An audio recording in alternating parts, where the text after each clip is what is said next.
सुरांच्या सम्राज्ञी आशाताई अनेक जागतिक रेकॉर्ड्स यांनी आपल्या नावे केले। विविध भाषेत हजारो गाणी गायली। पण याच आशाताईंचं वैयक्तिक आयुष्य तितकंच खरतर होतं। त्यांच्या दोन्ही मुलांचं निधन कसं झालं? पहिला पती 15 वर्षांनी मोठा तर दुसरा पती 6 वर्षांनी लहान। आशाताईंनी कुटुंबाशी वैर का पत्कारलं होतं? आशाताईंच्या प्रवासातील या चढ उताराच्या काही गोष्टी आपण या व्हिडिओतून जाणून घेणार आहोत। नमस्कार, मी श्रेयस पांडे, तुम्ही पाहताय न्यूज 18 मराठी। आशा भोसले यांनी त्यांच्या आवाजाने अनेक दशकं चित्रपट सृष्टी आणि रंगमंच गाजवला। पण त्यांचं वैयक्तिक आयुष्य पण सामान्य नव्हतं। वैयक्तिक आयुष्यात मात्र त्यांना फारसं सुख लाभलं नाही। आपल्या कारकिर्दीत आशा भोसले यांनी तब्बल 12,000हून अधिक गाणी गायली आहेत। त्यामुळे त्यांचं नाव गिनीज वर्ल्ड रेकॉर्डमध्ये सुद्धा नोंदवलं गेलंय। भारतीय संगीत विश्वात आशा भोसले यांचं नाव उच्चारलं की लोकांच्या मनात त्यांच्या मधुर सुरांची आठवण झाल्याशिवाय राहत नाही। बॉलिवूडमध्ये स्वतःचं स्वतंत्र स्थान निर्माण करत त्यांनी 20हून अधिक भाषांमध्ये गायन करून एक वेगळाच विक्रम रचला। अनेक दशकं त्यांच्या गाण्यांनी संगीत प्रेमींना वेड लावलं। 8 सप्टेंबर 1933 रोजी जन्मलेल्या आशा भोसले या संगीत परंपरेत वाढल्या। त्यांचे वडील दीनानाथ मंगेशकर सुप्रसिद्ध गायक होते। मोठी बहीण लता मंगेशकर आधीच एक आघाडीच्या गायिका होत्या।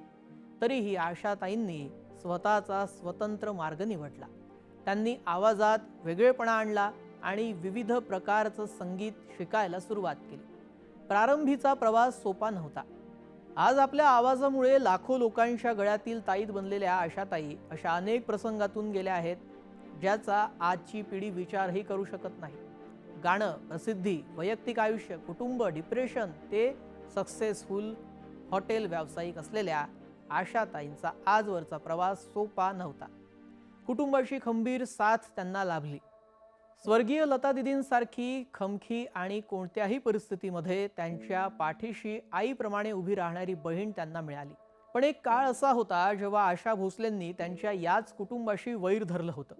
हे वैर धरण्यामागे एक कारण होतं, ते म्हणजे त्यांचं गणपतराव भोसलेंवर असलेलं प्रेम।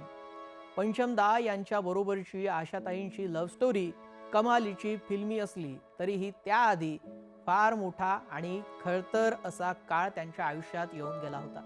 नेमकं काय घडलं होतं?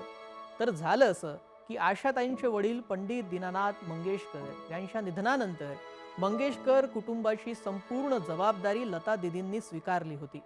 आपल्या गाण्याच्या बळावर त्यांनी प्रसिद्धी मिळवली, घरची आर्थिक घडी व्यवस्थित बसवली। दीदींना साथ मिळावी म्हणून आशाताईंनी गायकी सुरू केली। काळ पुढे सरकत गेला आणि लता दीदी त्यांच्या आयुष्यात करिअरच्या एका महत्त्वाच्या टप्प्यावर आल्या। दीदींची लोकप्रियता वाढू लागली होती।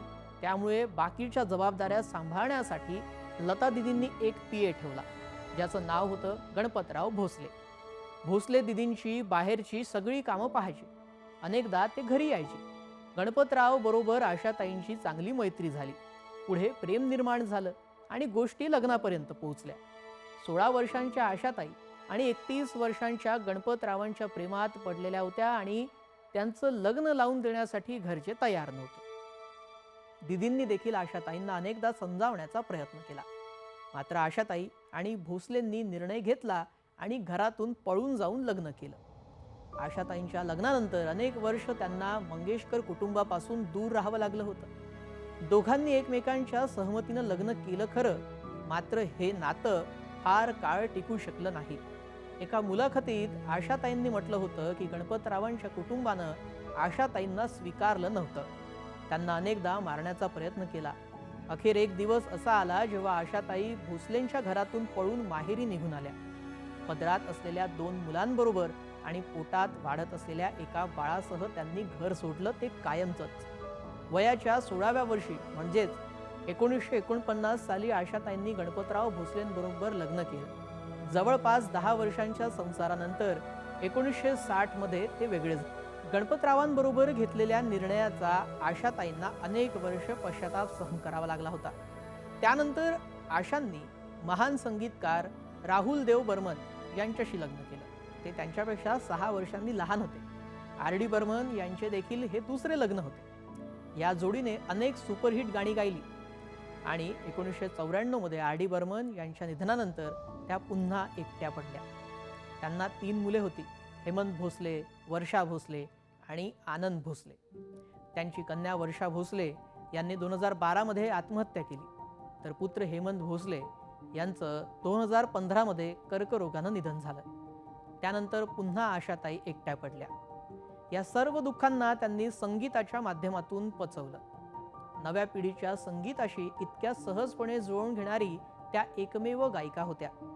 आज आशाताई आपल्याला सोडून कायमच्या निघून गेलेल्या आहेत, पण त्यांची गाणी कायम आपल्या मनात राहतील. तुम्हाला आशाताईंची कोणती गाणी आवडतात कमेंटमध्ये नक्की सांगा. भेटूयात पुढील नव्या एका व्हिडिओसह. नमस्कार.